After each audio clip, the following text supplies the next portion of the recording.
Hello প্রিয় দর্শক, আসসালামু আলাইকুম। সবাইকে জানাই পবিত্র মাহে রমজানের শুভেচ্ছা। আশা করি আপনারা সবাই অনেক ভালো আছেন ও সুস্থ আছেন। তো প্রিয় দর্শক, ইতিমধ্যে সম্পত্তি ও নামাজ নাটকের 9 নম্বর পর্বটি আপনারা দেখেছেন। 9 নম্বর পর্বের মাধ্যমে অনেক শিক্ষণীয় বিষয় রয়েছে। তো প্রিয় দর্শক, ইতিমধ্যে পবিত্র মাহে রমজান উপলক্ষে ইগল টিম একটি নতুন নাটক আপনাদের মাঝে উপহার দিয়েছে। নাটকটি অনেক সুন্দর অভিনয় করেছে ইফতেখার ইফতি ও আফরোজা খান মোমো। এই নাটকটির মধ্য দিয়ে তারা অন্য আরেকটি নাম সম্পত্তি ও নামাজ নাটকটি পুরো রমজান মাস জুড়ে চলবে। এটি একটি ইসলামিক নাটক। তো সম্পত্তি ও নামাজ নাটকের মাধ্যমে আমরা দেখতে পেয়েছি যে দুই ধরনের মানুষ রয়েছে। এক ধরনের মানুষ হচ্ছে রোজা রাখে, নামাজ পড়ে, ও অন্য ধরনের মানুষ হচ্ছে সম্পত্তির জন্য তারা অনেক লোভ করে, নামাজও পড়ে না, এমনকি রোজাও রাখে না। তো প্রিয় দর্শক, সম্পত্তি ও নামাজ নাটকে 9 নম্বর পর্বটিতে আপনারা দেখেছেন যে আমেরিকা থেকে আসা ছেলেটির সাথে হাবিবার বিয়ে হয়। সম্পত্তি ও নামাজ নাটকের মাধ্যমে দেখা যাবে যে শহর থেকে মেয়েটি আসা, সে হুজুরের সাথে অনেক ভালো সম্পর্ক সৃষ্টি করবে।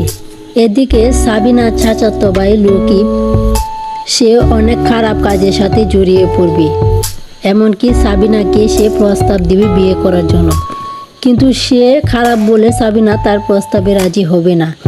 শেষ পর্যায়ে দেখা যাবে যে লকিব আস্তে আস্তে খারাপ কাজ থেকে দূরে সরে যাবে। অন্যদিকে সাবিনা লকিবকে ভালোবাসতে শুরু করবে। এদিকে সাবিনাও চেষ্টা করবে যে রকিবকে কিভাবে দিনের পথে আনা যায়। এক পর্যায়ে সাবিনার সাথেও রকিবের বিয়ের কথাবার্তা চলতে থাকবে। তো প্রিয় দর্শক, সম্পত্তি ও নামাজ নাটকটি একটি সুন্দর ধারাবাহিক নাটক। এই নাটকের মাধ্যমে অনেক সুন্দর অভিনয় করেছে অভিনেত্রীরা। তো প্রিয় দর্শক, সম্পত্তি ও নামাজ নাটকের মুখ্য চরিত্রে অভিনয় করা অভিনেত্রীরা অনেক দর্শকে মন জয় করেছে। প্রিয় দর্শক, সম্পত্তি ও নামাজ নাটকটিতে কার অভিনয় সবচেয়ে সুন্দর হয়েছে তা আমাদের কমেন্টের মাধ্যমে জানিয়ে দেবেন। এমনকি আপনাদের কমেন্টের উপর ভিত্তি করে নতুন নতুন নাটক আপলোড করা হবে। তো প্রিয় দর্শক, সম্পত্তি ও নামাজ নাটকের 10 নম্বর পর্বটি আপনারা অতি শীঘ্রই দেখতে পাবেন। এমনকি 10 নম্বর পর্বের মাধ্যমে আপনারা অনেক কিছু জানতে পারবেন। সেই সাথে আমার এই চ্যানেলে যারা যারা নতুন রয়েছেন, আশা করি আপনারা সবাই আমার এই চ্যানেলটি সাবস্ক্রাইব করে রাখবেন। পবিত্র মাহে রমজান উপলক্ষে সবাই ভালো থাকবেন, সুস্থ থাকবেন। আল্লাহ হাফেজ।